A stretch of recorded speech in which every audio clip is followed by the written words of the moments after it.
dalal la ci Walf TV. oui monsieur le journaliste maa ngi lay nuyu di la gërëm di la sant di nuyu auditeurs auditrices téléspectateurs téléspectatrices yi nekk Walfadjri yëpp di nuyu Sénégalais yëpp di wax ni aussi ñu ngi leen di jaale aussi suñu mbokk Habib nga xam ni si journaliste la Habib si ñu tàgg ñu ko léegi dafa gaañu dem ci Diourbel.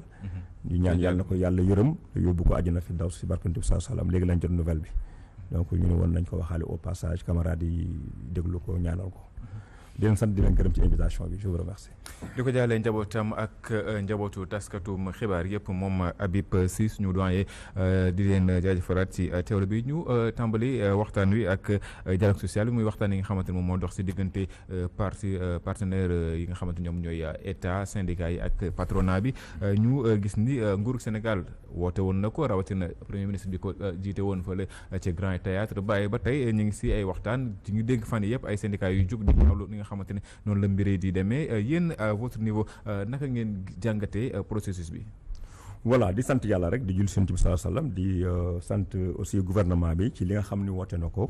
à travers le premier ministre woote woon ko au niveau de Diamniadio centrale yi nga xam ni ñoom ñoo gën a représentatif la woo woon ñu waxtaan ak ñoom sur un plan d'action pour voir comment gérer le pacte social. boobu nag ñun demuñu woon mais après chemin faisant avec l'avènement de monsieur Abbas Fall le ministre du travail, de l'emploi et des institutions, que nous remercions au passage, qui nous a convoqués, n'est-ce pas, à discuter de ce pacte. bi ñu ñëwee ci pacte bi aussi ñu ngi koy rafetlu lool parce que pacte bi xam moom la moo njëkkoon am avant bii ñuy wax ni mooy c'était en 2014 pacte boobu ñun suñu centrale Syntelès daf ko boycotté woon parce que dañu ñëwoon duñ ko signé pour la simple et bonne raison que duñu signé loo xam ne day tënk liggéeykat bi parce que ñun liggéeykat bi moo ñu fi teg pour ñu koy waxal ay soxlaam pour ñu koy revendiquer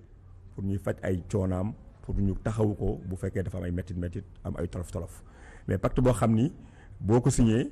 doo mën a tee revendiquer lu mat juróomi at doo mën a tee def grève générale doo mën a revendiquer dara doo mën a waxal liggéeykat bi dara liggéeykat bi ñu koy dàq liggéeykat bi du faju liggéeykat bi du bu feebaree kenn du ko faj bu ñàkk liggéey bi kenn du ko taxaw ñu loolu pacte boobu bu ñu ko signé moo tax it en fait ñëpp gis nañ ñu ba que ñoo ñu signé 2014 ba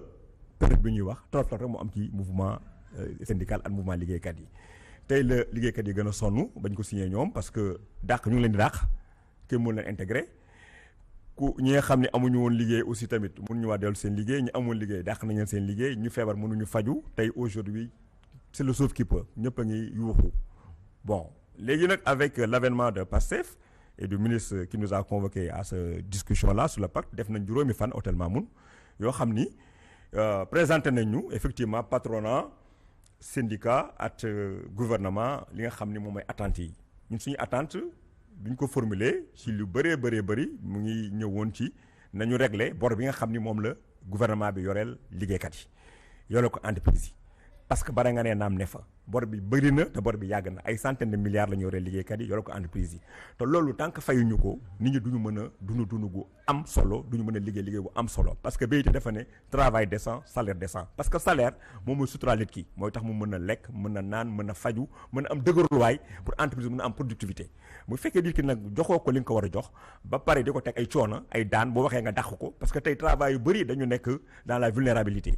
si secteur yu bëri boo waxee sax revendiquer wala nga ne da ngay grève wala da ngay wax ay revendication ñu loolu dañ lay dàq te dàq bi duñ ko teg fenn ba pare ñoom amuñu fu ñu ko joytoo parce que ñi nga xam ni ñooy centrale yeneen war a taxawu si ay plan de formation ci ay plan de capacitation di leen wax nan lañ war a doxalee ak aussi tamit le ministère du travail à travers ses démembrements au niveau des inspections de travail seen taxawaay dafa des lu bëri moo tax tey liggéeykat yi ñu ngi jooy ñu ngi sonn ñu ngi souffrir te ñun loolu moo tax tey ñu jug taxaw temm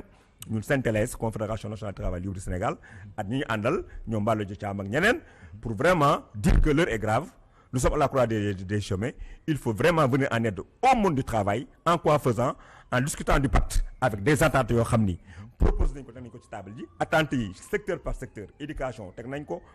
secteur santé teg nañ ko secteur de la justice teg nañ ko secteur primaire élevage pêche yooyu yëpp teg nañ ko wax liñ ci bëgg donc tey la balle est dans le camp du gouvernement pour apporter des solutions correctes par rapport à ces attentes-là. boobu léegi ñu ngi ciy waxtaan dégg nañ fan yi yëpp ay syndicats yuy jug muy centrales yi wala muy syndicats yi nga xamante ne mooy syndicat de base yi di ñaawlu li nga xamante ne noonu la mbir yi doxee du si ëpp sax dañuy wax ne mooy fas yéene guñ signé boobu pacte est-ce que jàpp nga ni ak mbir ni muy demee solution am na. oui mbir bi ni muy demee nii dafa xaw a jaxasoo parce que effectivement bi ñu ñëwee Mamoun faîtières yi ñun centrales yi dañu fa fekk aussi ay syndicats de branche professionnels yu fa ñëw pour la première fois parce que bu ñu nee pacte c'est entre l'État le gouvernement et les centrales syndicales mais bu ñu fa fekkee ay syndicats de branche ñu ñëw cela veut dire qu'il y a problème donc faîtières yi jëluñu en charge seen préoccupation liggéeykat yi moo tax tey secteurs yi daal di bàyyi fee centrales yi ñëwal seen bopp pour jooyal seen bopp li nga xam ne moom moo leen metti secteur de l'éducation la problématique des décisionnaires loolu moo leen metti mooy problème nodal bi ne décret nañ jël décret bi dindi ko fa n'est-ce pas changer ko jël décision yëpp def na ay fonctionnaires loolu amoon na ci temps des inspecteurs de l'éducation bi ñu bëggee supprimer corps des inspecteurs adjoints dañ ko supprimer n'est-ce pas changer décret bi daa leen intégrer ñun loolu mooy suñu position au niveau du SNELS am na ñoo xam seen position leneen la dañu ne nañu jël loi 74 bi changer ci ay points comme ça su boobaa liggéeykat bi mën a am ay avancement et ça mais où est la retraite mën ngay liggéey di fayeeku par exemple téeméeri junni par weer nga retraité di fayeeku fukki junni ak juróom loolu ça pose problème donc c'est pas ça un travail décent une retraite décente nit ki booy liggéey ba retraité tey da nga war a gën a am n'est-ce pas dëgërluwaay en France soo gisee ñun seen retraite bëgg ñu sax ñu yokku ko bëgguñu ko parce que boo retraité da ngay am jàmm da ngay lekk da ngay naan tu as une retraite décente ñun loolu lañu bëgg au Sénégal loolu lañuy kaasal liggéeykat yi moo tax tey problème décisionnaire ñun SNELS ak SNTLS dañu ko jël à bras le corps n'est-ce pas pour épiloguer ko wax ni nañu supprimer décret boobu et c'est faisable et à son temps on avait parlé avec le président Diomaye et son premier ministre ba ñu àndoon ci loolu ne incha allah bu ñu ñëwee au pouvoir dinañ jàppale jàngalekat yi ci loolu beneen bi aussi au niveau de la santé xam ngeen budget santé dafa tuuti Mballo Dia Thiam toujours mu wax ko docteur Mballo Dia Thiam que je salue au passage nee nañ nañu yóbbu seen budget ba de 15% ba pare aussi indemnité de logement bi ñu généraliser ko kooku moom pratiquement secteur yëpp ñoo ko laaj au niveau de la justice aussi soo dee xool les greffiers en chef seen plan de carrière seen hiérarchie dañ ko war a améliorer loolu yëpp ñu ngi koy joytu au niveau de la pêche au niveau de l'élevage au niveau du secteur primaire grosso modo aussi tamit y a des problèmes parce que foofu santé sécurité au travail bi ñu wax amu fa boo feebaree doo faju n'est-ce pas boo gaañoo kenn du la faj boo amee travail heure supplémentaire kenn du la ko fay bu ñu lay dàq duñu la tàggu amul préavis amul dara dañuy xëy rek dàq la même au niveau des ambassades yi nga xam ni sama personnel bi fa lañ nekk ñu bëri ngay gis souvent ñu jël nit dàq ko licencier ko sans droit ni rien du tout boo demee tribunal du travail ñu ne la bon ñii c'est des diplomates ils sont protégés par la loi par la convention de Genève mais ça pose problème mais ils sont dans notre pays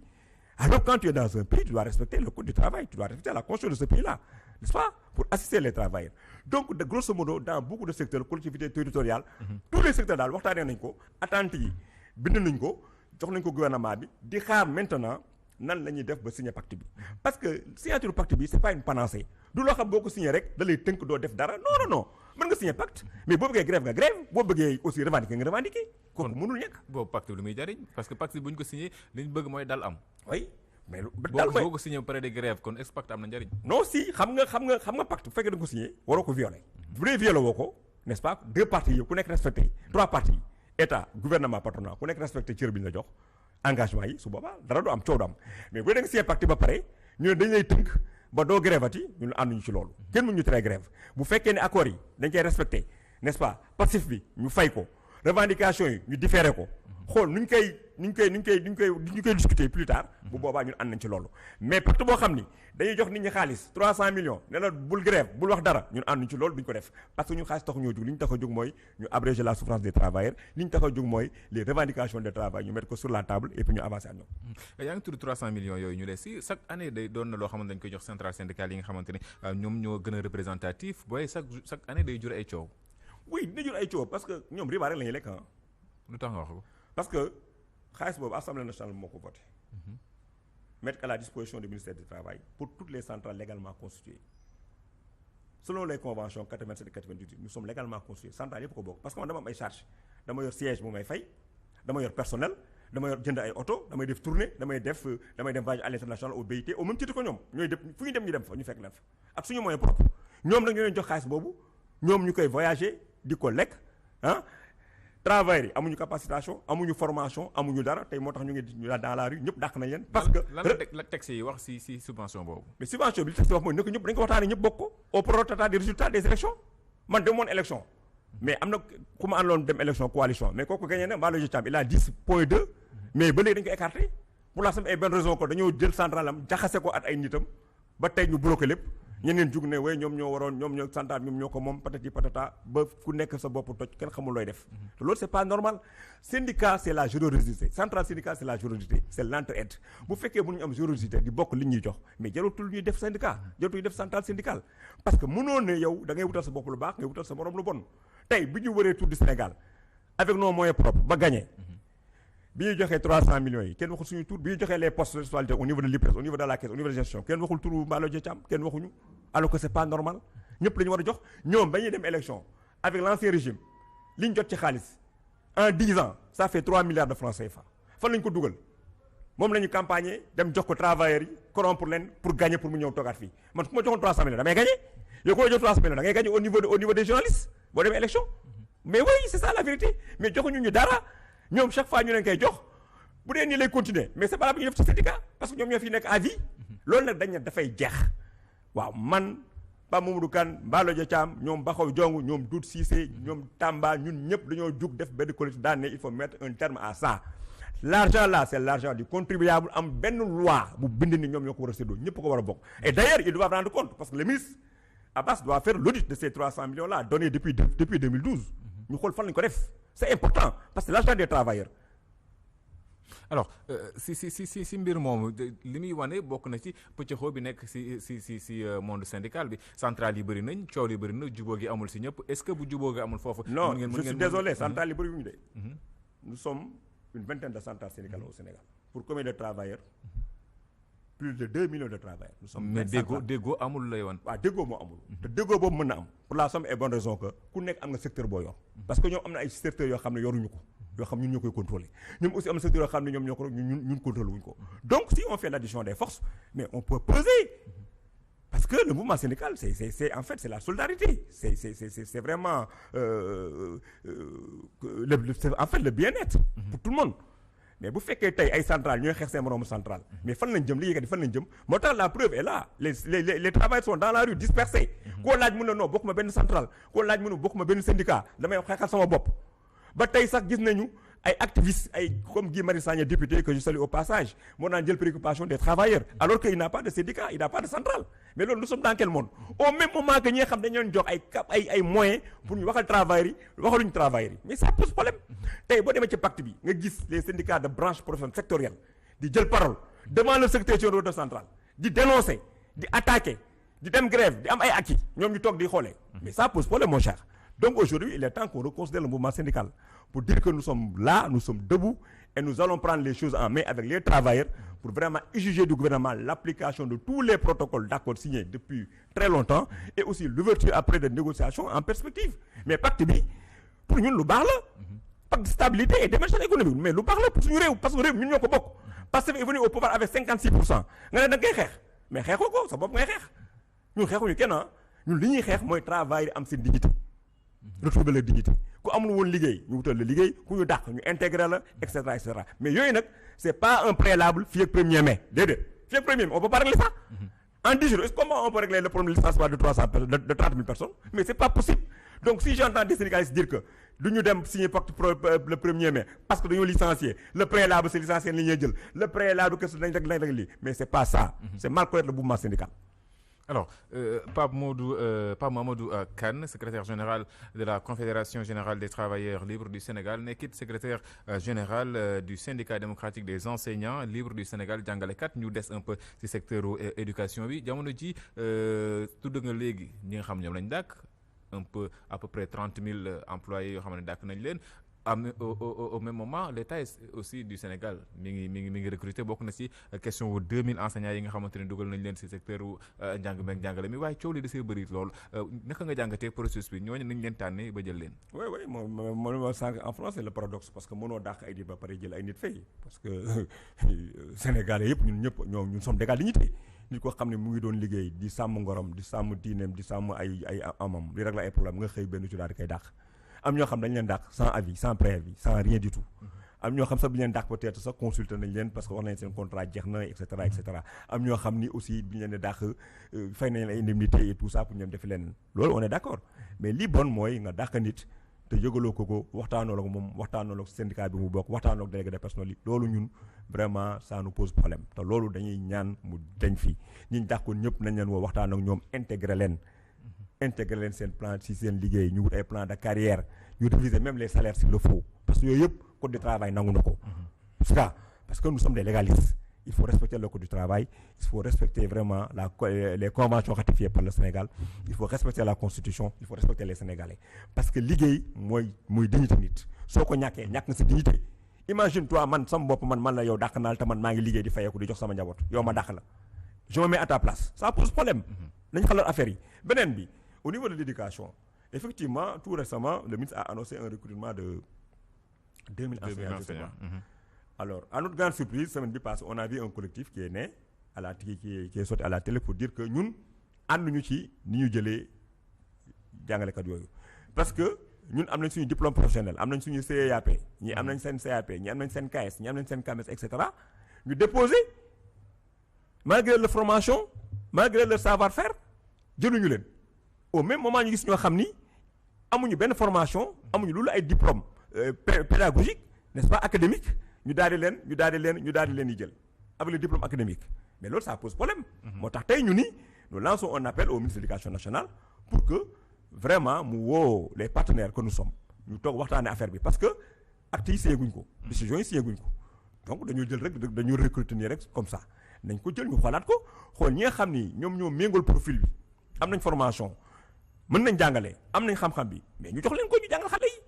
ñi nga xam ni amaguñu formation. bu desee ñu daal leen dugg ñu yóbbu leen plan defal leen plan de formation dans les CRFPE noonu moo gën au même moment aussi je lance un appel au CRFPE xale yi ñu ngi yëngatu temps yi ne fay ñu leen ay ñetti weer dañ leen fay aussi seeni bourse parce que loolu c'est un minimum xale yi ñu ngi jóge ci ay régions amuñu fi yaay amuñu fi papa nekk fii di jàng mais boo leen fay ça pose problème il faut vraiment réglementer tout cela moo tax tey ñun on est foncièrement contre vraiment ce recrutement là nous voulons un recrutement boo xam ni day nekk recrutement boo xam ni ñëpp ci d'accord parce que li fi amoon dañu du fi amati dañu jubal jubanti donc ñun ñu ngi ci jubal jubanti boobu te loolu lañ gëm te loolu aussi lañ bëgg Sénégal doxee. alors ci mbirum éducation la ñuy des ndaxte mën nañ ko tuddee un secteur à problème bëri na ay jafe-jafe yoo xamante ne syndicats yi disons enseignants yi dañ koy wax sax tudd nga sànq question décisionnaire yi tudd nañ coowal 2000 enseignants yi tudd nañ yeneen.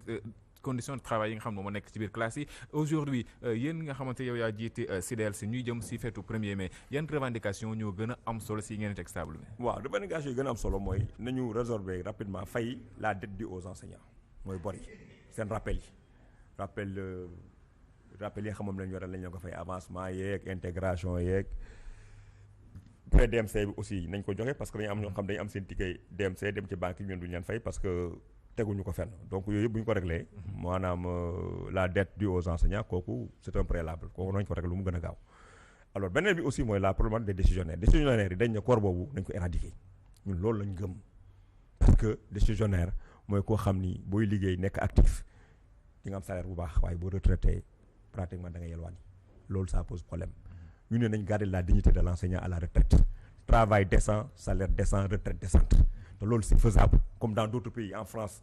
ñi retraité dañuy wax sax kaa ñu yokkal leen seen âge de la retraite mooy dañuy bañ te Sénégal ñun ñu ngi demandé âge de la retraite yokk ko ba 65 ans fàtt naa lu wax loolu suñu position la nañ ko yokk ba 65 ans parce que décision yi nga xam ne dañu war a retraité at yi di ñëw comme ça ñu may leen chance ñu bénéficier de 5 ans ñu réviser n'est-ce pas la loi 61-33 et aussi la loi 74 là ñu dindi ko fii éradiquer ko ñoom ñëpp ñu intégré leen comme ça ñu am une retraite décente ñu loolu lañ gëm te loolu mën na nekk et je me rappelle en 2023 dañ demee palais le président Macky Sall avait lancé un appel à monsieur Racine Sy